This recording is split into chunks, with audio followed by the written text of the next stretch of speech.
This story takes place in the spring of 1952, 7 years after World War II ended and during the early days of the Korean conflict.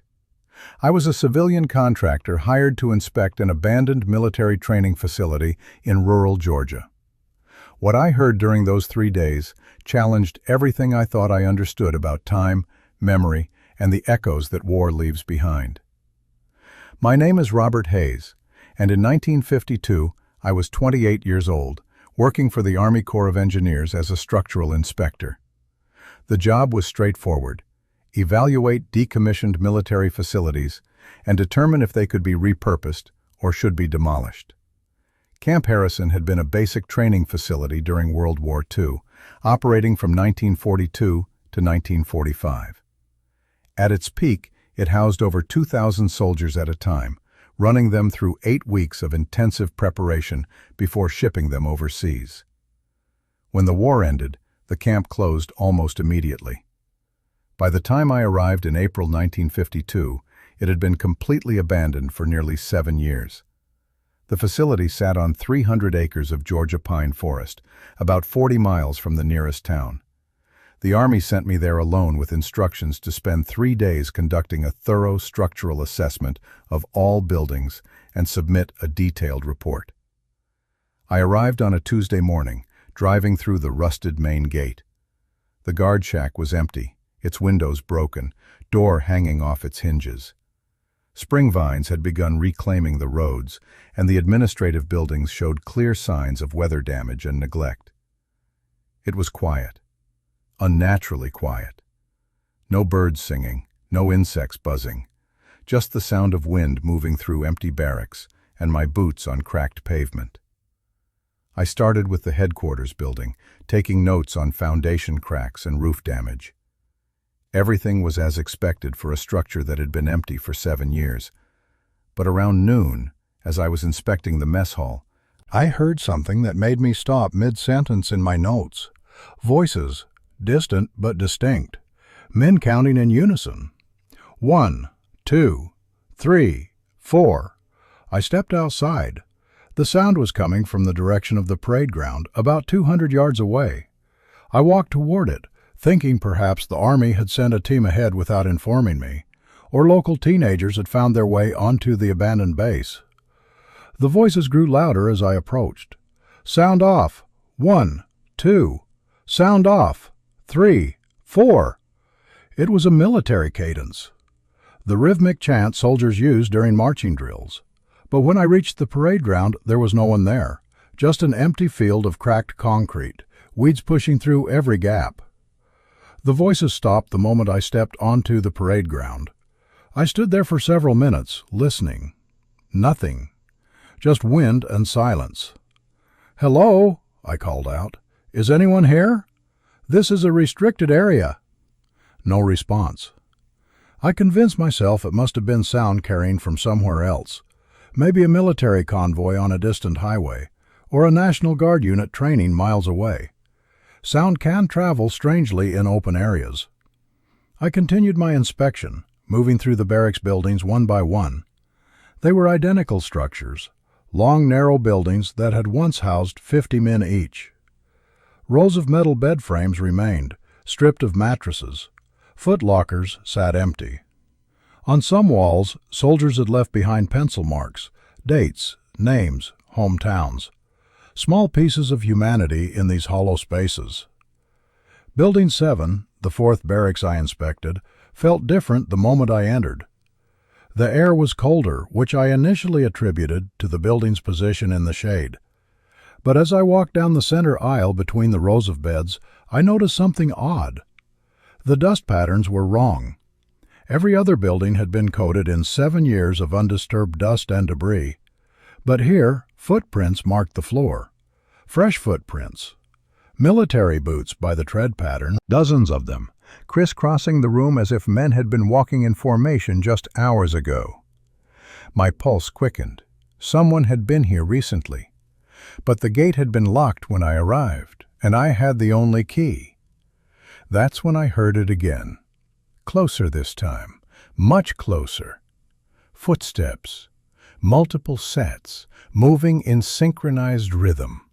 coming from the second floor of the barracks. I looked up at the ceiling. The footsteps passed directly overhead, moving from one end of the building to the other, back and forth. The measured pace of soldiers standing at attention, then marching in place. Then a voice, clear as day, coming from upstairs. Again, from the top. I don't care if it's midnight. We drill until you get it right. A drill sergeant. The distinctive bark of command that every soldier knows.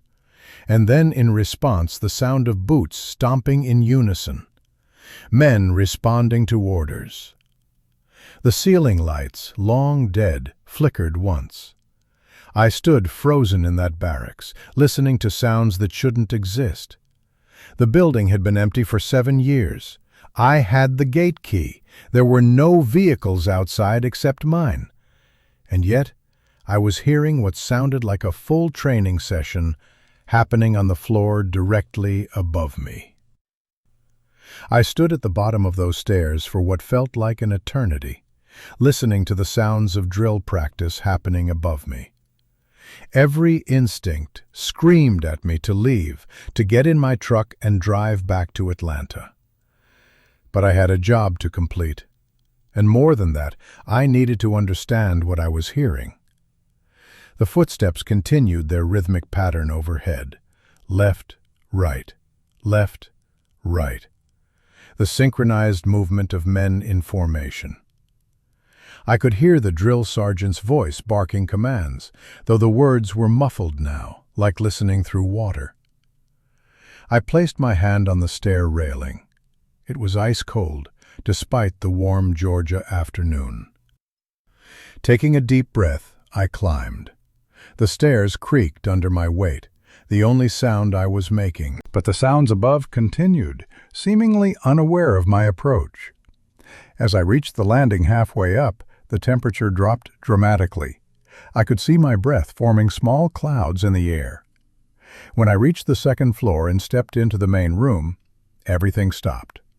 The footsteps ceased, the voices vanished. The sudden silence was almost worse than the sounds had been. I stood in the doorway of a completely empty room. Dust lay thick and undisturbed across the floor. No footprints up here, except the ones I was now making. The windows were intact, letting afternoon sunlight stream through in dusty beams. Nothing. No one. Just an abandoned barracks room that hadn't seen life in 7 years. But the air still felt wrong. Heavy. Like the moment before a thunderstorm breaks. I walked slowly through the room, inspecting the walls, checking for structural damage as I was supposed to be doing, but my hands were shaking as I took notes. On the far wall, I found something that made me stop. Writing. Scratched into the wooden wall paneling. Not the casual graffiti I'd seen elsewhere. This was different. Desperate. The letters were carved deep, done with something sharp, probably a knife or bayonet. We trained here. We died there. We never left. Below it was a list of names, 14 of them, and next to each name, a date. All the dates were the same, June 6th, 1944. D-Day, the Normandy invasion. My mouth went dry. I pulled out my pocket notebook and copied down every name. These had been real soldiers, men who'd trained at Camp Harrison, shipped out to Europe, and landed on those beaches in France. Men who never came home. I found more writing on other walls, all the same, names and dates. Some from 1944, some from 1945. Different battles, different theaters of war, but all soldiers who'd trained here and perished overseas.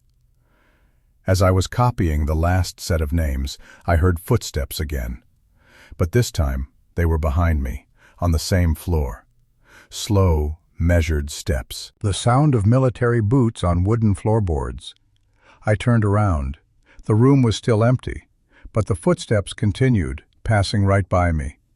I could hear them clearly, the creak of floorboards, the subtle scrape of leather on wood. They moved to the window and stopped. Then I heard a voice, not barking commands this time, but soft, young, scared. "I'm not ready. I'm only 19. I don't want to go." Another voice responded, older, steadier. "None of us are ready, kid. But we'll watch out for each other. That's what brothers do." The word brothers echoed strangely in the empty room. Then silence again. I left that barracks quickly, my inspection notes forgotten. I needed air, needed to think. I walked back to my truck, sat in the cab, and tried to rationalize what I was experiencing. Auditory hallucinations from isolation? Stress? The power of suggestion after seeing those names on the walls? I'm a practical man. I was trained as an engineer. I believe in concrete, steel, mathematics, things I can measure and test. But I couldn't deny what I'd heard, what I was still hearing, even sitting in my truck. Because now, faintly, I could hear it coming from multiple buildings. Not just Building 7, but from across the entire camp. Voices, footsteps, the distant sound of men drilling, training, preparing for a war that had ended 7 years ago. I should have left right then. Should have driven back to Atlanta and told my supervisor the job was too dangerous due to structural instability. Made up any excuse. But as the sun began to set and shadows stretched across Camp Harrison, I made a decision that would change everything. I would stay the night. I would document what was happening here. Because if this place was truly haunted by the memories of the men who'd trained here, someone needed to bear witness. I set up my sleeping bag in the cab of my truck, keeping all the doors locked. I had a flashlight, my notes, and a thermos of coffee. As darkness fell over the abandoned camp, the sounds grew louder. Drill sergeants shouting, men responding in unison, the clash of rifles being assembled and disassembled, running footsteps, the sharp blast of whistles marking the end of exercises. Camp Harrison was alive again, but with ghosts from a war that refused to be forgotten. At exactly 2100 hours, 9 p.m. military time, something new happened. Something that made me understand I wasn't just hearing random echoes of the past. The lights came on. Every building, every street lamp, every window in Camp Harrison suddenly blazed with light. Not the flickering, dying light of old bulbs, but strong, steady illumination, as if the power had never been cut. And through those lit windows I could see them, shadows, hundreds of them, moving, drilling, living out their training routine exactly as they had during the war. I sat in that truck cab, watching an abandoned military base come to life before my eyes. The logical part of my brain tried desperately to find an explanation. Mass hallucination, heat exhaustion, some elaborate prank by locals. But the evidence before me was undeniable. Every building glowed with light. Through the windows of the mess hall I could see shadows moving in formation, the silhouette of men lining up for evening chow. In the barracks, figures moved from bed to bed, the pantomime of soldiers settling in for the night. On the parade ground, a company of shadows stood at attention, while a larger shadow, the drill sergeant, paced before them. I couldn't hear individual words from inside the truck, but the overall sound was clear. The ambient noise of hundreds of men living in close quarters. Conversations, laughter, the clatter of equipment, doors opening and closing. It was 1942 again at Camp Harrison, or 1943, or 1944. Time had folded back on itself, and I was witnessing a memory playing out in real time. Against every survival instinct I possessed, I opened the truck door and stepped out. The moment my boots hit the ground, everything intensified. The sounds became crystal clear. I could hear specific conversations now, though most were mundane. Men talking about letters from home, complaining about the food, making jokes to ease their nervousness about shipping out. I walked slowly toward the parade ground. None of the shadows seemed to notice me.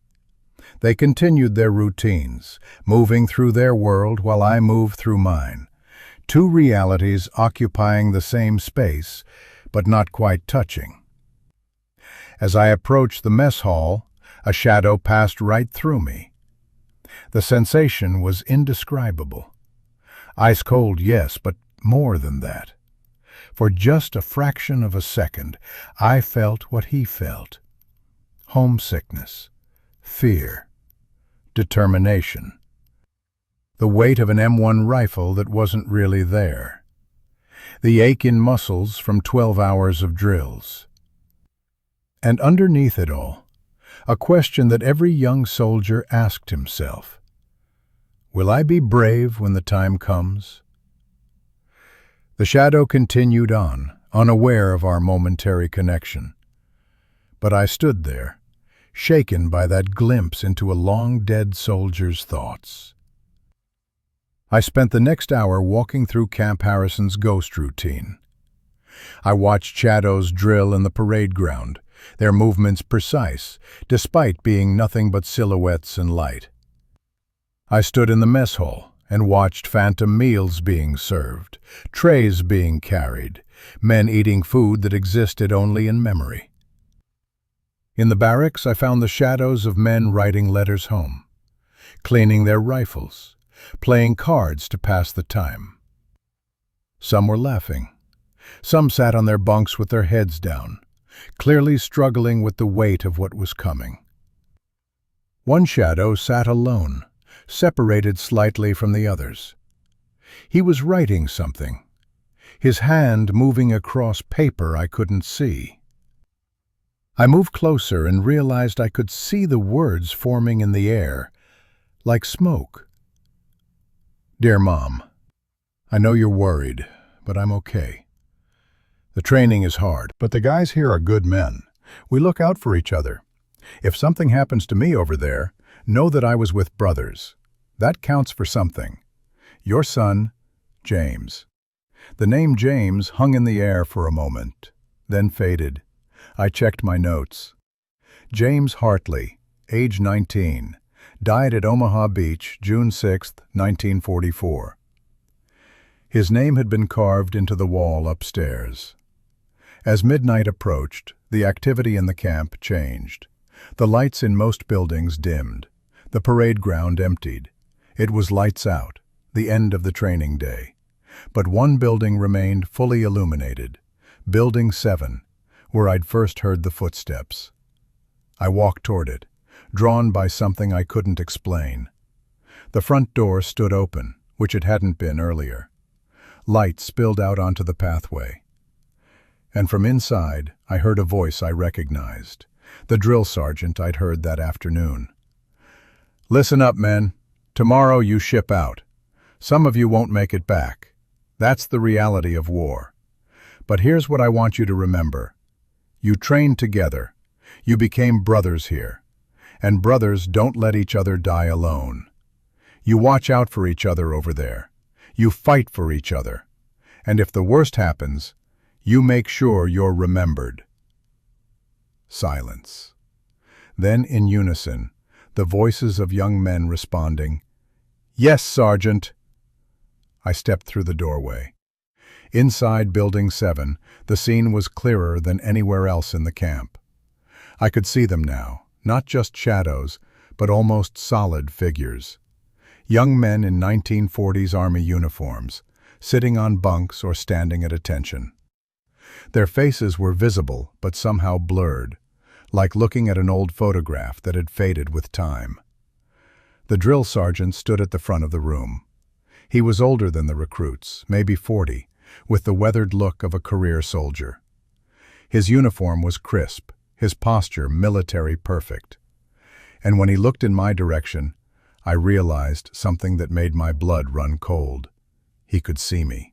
You're late, soldier, he said, his voice carrying the same bark I'd heard earlier, but I suppose better late than never. These men need witnesses. The recruits didn't react to my presence. They continued sitting or standing, waiting for their sergeant's next words. But he was focused entirely on me now. "You're from after, aren't you?" he asked. "After the war, after we're all gone." I found my voice, though it came out as barely a whisper. "Yes, it's 1952. The war ended 7 years ago." He nodded slowly. "Then you know how it ends. You know what happens to these boys." "Some of them," I said carefully. "I've seen the names, the dates." 14 from this building alone," the sergeant said, his voice losing some of its harsh edge. 14 boys I trained, who trusted me to prepare them. I told them I'd make them ready. I told them they'd survive if they followed my training. "You did your best," I said. "You couldn't have known." "I knew," he interrupted. "Every drill sergeant knows. We train them as hard as we can, teach them everything we know, and we know it still won't be enough for some of them. We send them to war, and we wait for the casualty lists to come back."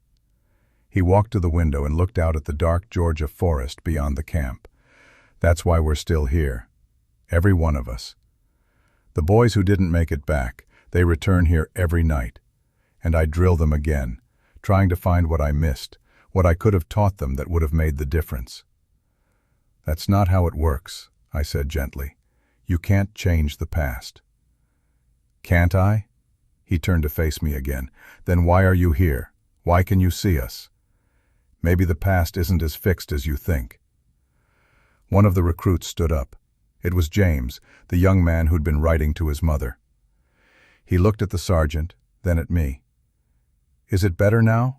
he asked. "After the war? Did we make it better?" I thought about that question, about the world of 1952. The Korean conflict was underway. The Cold War was heating up, but we'd defeated fascism. We'd rebuilt Europe. These men's sacrifice had meant something. "Yes," I told him, "because of what you and thousands like you did, the world is better. Not perfect, but better." James smiled. It was a sad smile, but genuine. "Then it was worth it." The sergeant straightened his shoulders. "All right, men, fall out. Dismissed." The recruits stood, saluted, and began to fade. Not disappearing suddenly, but gradually becoming more transparent, like morning mist burning off in the sun. Within moments, only the sergeant remained. "Thank you for coming," he said, "for being a witness. That's all we really need. Someone from the world we died for to remember that we were here, that we mattered." "What happens now?" I asked. "Will you keep training them? Keep repeating this?" "Until we're ready to let go," he said. "Until we accept that we did all we could. Maybe tonight was that night. Maybe you were the final piece. Proof that our sacrifice meant something." The sergeant snapped a salute. I returned it, awkwardly, the gesture of a civilian who'd never served, but understood its meaning in that moment. Then he faded too, and I was alone in Building 7. The lights went out across Camp Harrison. Not gradually, but all at once. The silence returned, complete, absolute. The camp was dead again, truly abandoned. I walked back to my truck on shaking legs and sat there until dawn, unable to sleep, unable to process what I'd experienced. Dawn broke over Camp Harrison with a silence that felt heavier than the night before. I sat in my truck, exhausted but unable to rest, watching the morning light creep across abandoned buildings that had been alive with ghostly activity just hours earlier.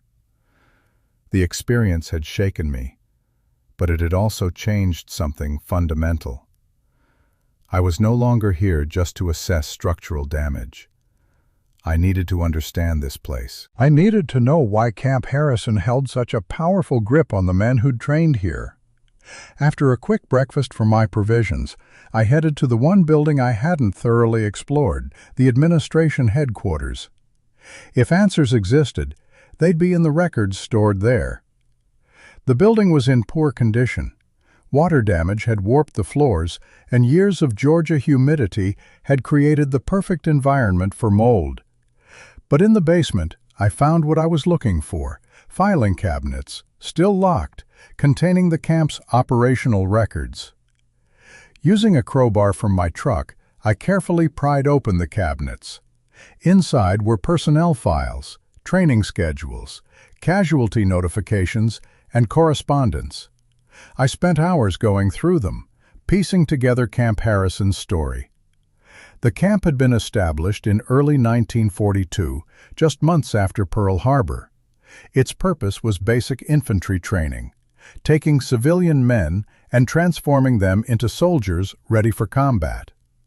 Between 1942 and 1945, over 15,000 men passed through Camp Harrison. But what caught my attention were the casualty reports. Standard procedure required that camps be notified when their trainees were killed in action. I found folders full of these grim notifications, each one a Western Union telegram informing the camp commander that another of his men had fallen. The numbers were staggering.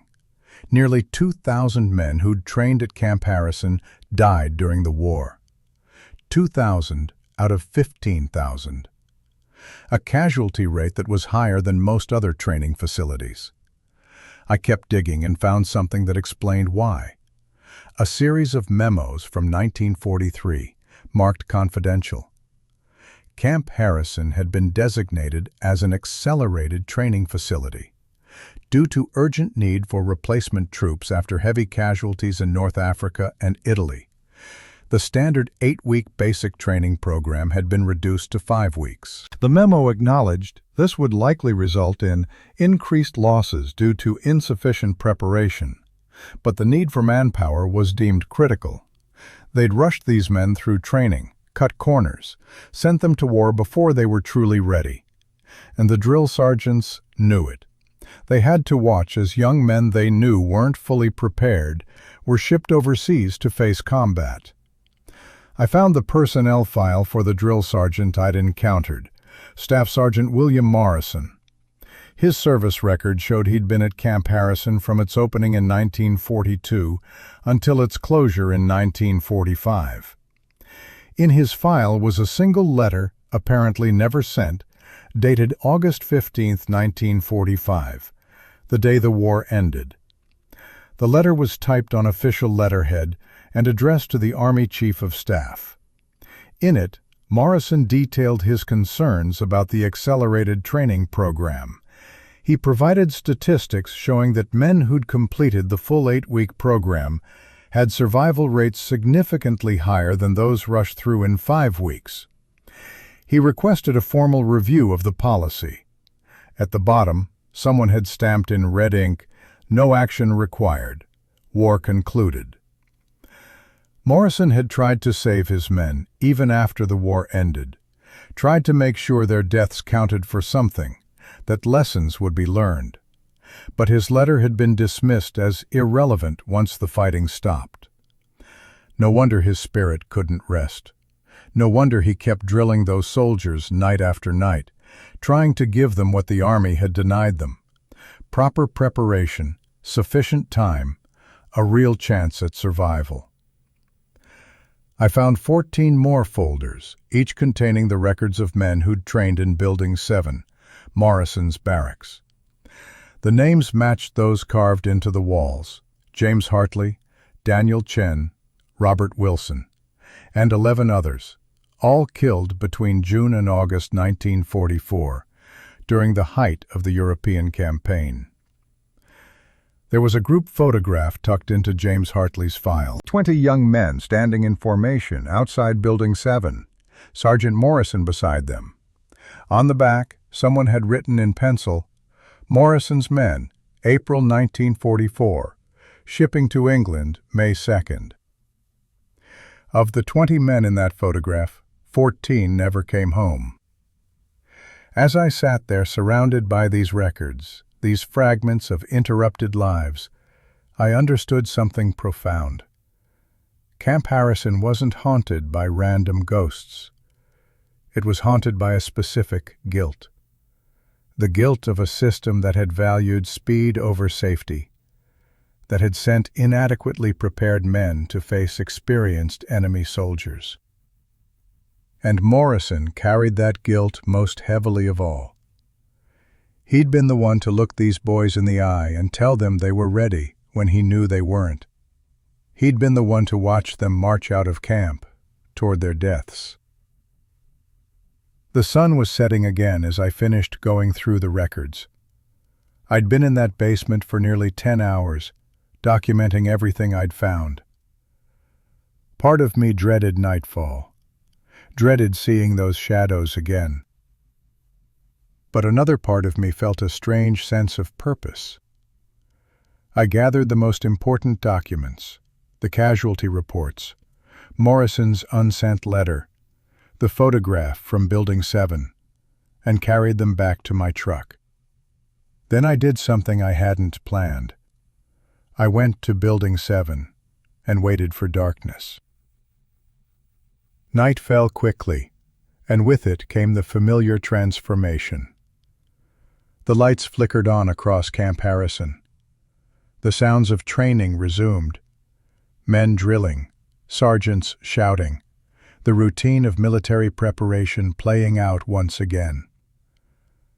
But this time, I wasn't a passive observer. I walked directly to Building 7, the documents from the archives under my arm, and stepped inside. The ghostly soldiers were there again, going through their evening routine. And Sergeant Morrison stood at the front of the room, as he had the night before. When he saw me, recognition flickered in his faded eyes. "You came back," he said. "Most people don't." "I found your letter," I told him, holding up the document, "the one you wrote to the Chief of Staff. They never acted on it." Morrison's expression hardened. "I know. I watched them file it away and forget about it. Forget about all of them." He gestured to the recruits. "These boys deserved better." "They did," I agreed. "And you tried to give it to them. That counts for something." "Does it?" His voice was bitter. "I drilled them as hard as 5 weeks allowed. I taught them everything I could cram into that time. And 14 of them still died because it wasn't enough." I pulled out the photograph, the one showing Morrison with his 20 men. "I found this in the archives. Can I ask you something?" He nodded. "The 6 men who survived from this group, where are they now?" Morrison was quiet for a long moment. "Scattered. Living their lives. 3 stayed in the military, 2 went to college on the GI Bill, 1 became a teacher. They all made it home, started families, built good lives.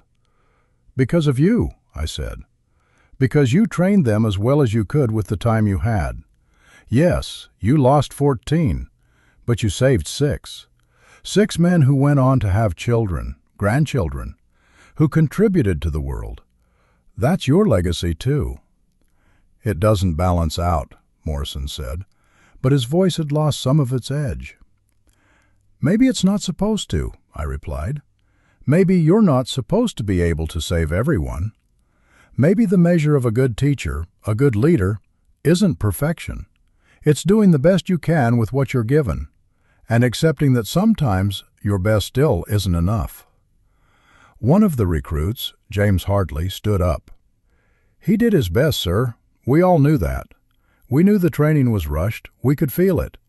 But Sergeant Morrison never gave up on us. Never treated us like expendable assets. He made us feel like soldiers, like men. That mattered." Other recruits nodded, murmured agreement. Morrison looked at his men, then back at me. "Why are you telling me this?" "Because I think you've been punishing yourself for 70+ years for something that wasn't your fault. The policy was wrong.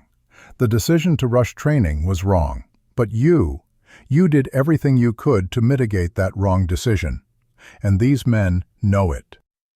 I spread out the documents on one of the bunks. I'm going to submit a report about Camp Harrison, but not the structural assessment they asked for. I'm going to document what happened here. The rushed training policy, the casualties, your letter that was never answered. I'm going to make sure people know the truth. What good will that do? Morrison asked. The war's been over for years. It'll mean their deaths are remembered accurately, I said. Not as necessary casualties of war, but as the preventable result of bad policy.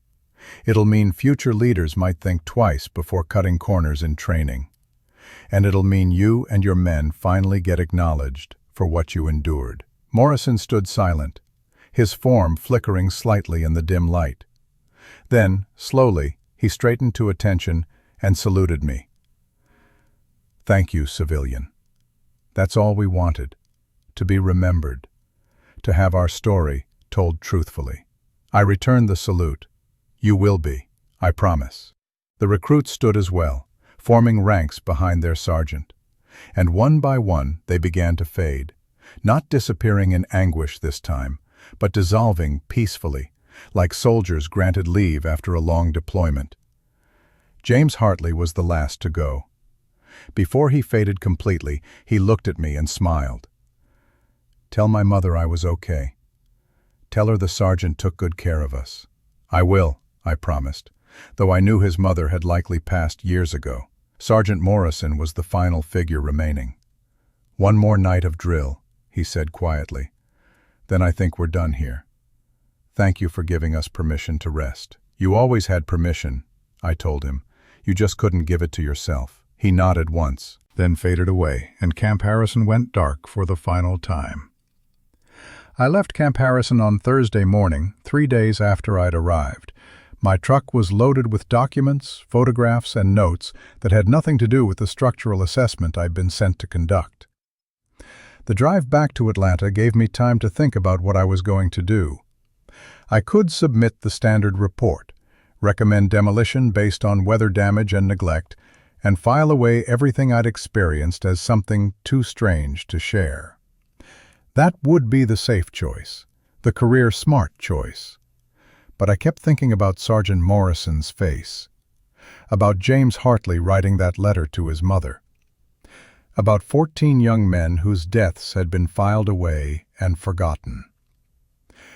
When I reached my office, I requested a meeting with my supervisor, Colonel Patterson. He was a career Army man, 30 years of service, a veteran of both World Wars. If anyone would understand what I was about to tell him, it would be Patterson. I laid out everything, the documents from the archives, the casualty reports, Morrison's unsent letter, the photograph of the 20 men from Building 7. I told him about the accelerated training policy and its consequences. What I didn't tell him was about the ghosts. Some truths are too strange for official reports. Patterson studied the documents in silence for nearly an hour. Finally, he looked up at me. "This is damning," he said quietly. "The Army made a choice to prioritize speed over safety. They knew it would cost lives." "Yes, sir." "And you want this in your report? You understand this could be buried, classified, dismissed as the complaints of one contractor who spent too long alone in an abandoned facility." "I understand, sir. But those men deserve to be remembered accurately." Patterson was quiet for another moment. Then he picked up his phone and made a call. "This is Colonel Patterson. I need to speak with General Hutchins." "Yes." "I'll hold." He covered the receiver and looked at me. "General Hutchins is on the Army Historical Commission. If anyone can make sure this story gets preserved properly, it's him." That phone call led to a series of meetings, reviews, and eventually a formal historical inquiry. The Army Historical Commission spent 6 months investigating Camp Harrison's records. They confirmed everything I'd found: the rushed training policy, the elevated casualty rates, the documented concerns from drill instructors like Sergeant Morrison. In 1953, the Commission published a report titled "Training Standards and Combat Readiness: Lessons from World War II. It didn't mention Camp Harrison by name, but it detailed how accelerated training programs had directly contributed to increased casualties among new soldiers. The report's recommendations led to permanent changes in how the military approached basic training. More importantly to me, a small memorial was erected at Camp Harrison. Not a large monument, but a simple stone marker with a plaque listing the names of the 2,000 men who'd trained there and died in service. Sergeant William Morrison's name was included, along with a brief inscription. In memory of those who trained here and those who trained them. Their sacrifice shaped the future. I returned to Camp Harrison for the dedication ceremony in the fall of 1953. A handful of veterans who'd trained there attended, men in their 30s now, wearing suits instead of uniforms, accompanied by wives and young children. One of them approached me after the ceremony. "You're the contractor who found the records, aren't you? Patterson told me about you." "Yes, sir. I was in Morrison's barracks, Building 7, spring of 1944. He paused. "I was one of the 6 who made it back." My heart raced. "What was your name?" "Michael Torres. I'm a teacher now. History, high school." I thought about Sergeant Morrison telling me about his surviving men. One became a teacher. "Sergeant Morrison would be proud," I said. Torres looked at me strangely. "How did you know Morrison?" "He passed away in 1947. Heart attack, they said. But I always thought it was his heart breaking from losing so many of his boys." I realized my mistake. The ghost I'd met had been Morrison after death, not before. The sergeant had died 2 years before my visit, still carrying his guilt, still drilling his lost soldiers in whatever realm spirits inhabit. "I read about him in the records," I recovered. "He seemed like a good man." "The best," Torres said. "He knew the training was inadequate, fought with the brass about it constantly, but he did everything he could with what he had." He looked at the memorial. I'm glad someone finally told that story. After the ceremony, I walked alone to Building 7. The building was slated for demolition the following week. The structures were too damaged to salvage, but I wanted to see it one last time. Inside, the graffiti on the walls remained.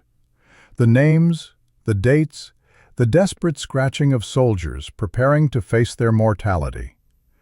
But the atmosphere felt different, lighter. The oppressive weight that had hung over the building was gone. I stood in that empty room and spoke to the silence. I kept my promise. Your story is told. You're remembered. No response. No ghostly figures. No phantom voices. Just an old building awaiting its end. As I turned to leave, a shaft of late afternoon sunlight broke through the clouds and streamed through the window, illuminating the spot where Sergeant Morrison had stood. And just for a moment, perhaps a trick of light and dust, perhaps something more, I could swear I saw a figure standing at attention, hand raised in a final salute. I returned the salute and left Building 7 for the last time. I'm 78 years old now, retired for over 20 years. Camp Harrison was demolished in 1954. The land returned to the Georgia forest. Only the memorial remains, maintained by the Veterans Affairs Office. I've told this story before, always carefully omitting the supernatural elements. People remember it as the contractor who uncovered the truth about accelerated wartime training. That's fine. The important part, the documentation, the memorial, the policy changes, those are real and lasting. But every October I visit that memorial. I bring flowers, 14 of them, one for each man from Building 7 who didn't come home. And I stand there for a while, in the quiet Georgia woods, and I remember. I remember young men who trained for war with insufficient time and inadequate preparation. I remember a sergeant who tried to save them all and carried the weight of his partial failure into death. And I remember the promise I made to ensure they would be remembered. Some people ask me if I believe in ghosts. I tell them I believe in memory. I believe in the power of unresolved trauma to echo across time. I believe that some places hold on to the experiences that happened there, especially the profound ones, the moments of fear, courage, sacrifice, and loss. Camp Harrison held on to those moments for years, and maybe, in some way, it still does. Not as a haunting, but as a reminder. A reminder that the decisions we make, especially in times of crisis, have consequences that ripple forward through time. Those 2,000 men who died deserved better than to be forgotten. Sergeant Morrison deserved better than to spend eternity drilling soldiers for a war that had ended. And perhaps, in some small way, my 3 days at Camp Harrison helped give them what they deserved. Peace, acknowledgement, memory. That's all any of us really want in the end. To be remembered, to have our stories told truthfully, to know that our struggles and sacrifices meant something. I kept my promise to Morrison and his men, and in doing so, I learned something profound about the nature of duty, memory, and the invisible threads that connect us across time. Some places never truly close. Some stories never really end. They just wait for someone willing to listen, to bear witness, to carry the truth forward into the light. Camp Harrison taught me that, and I'll carry that lesson until my own story ends. This concludes the training ground. May we remember all those who trained for war, especially those who never came home, and may we honor them by learning from history rather than repeating it.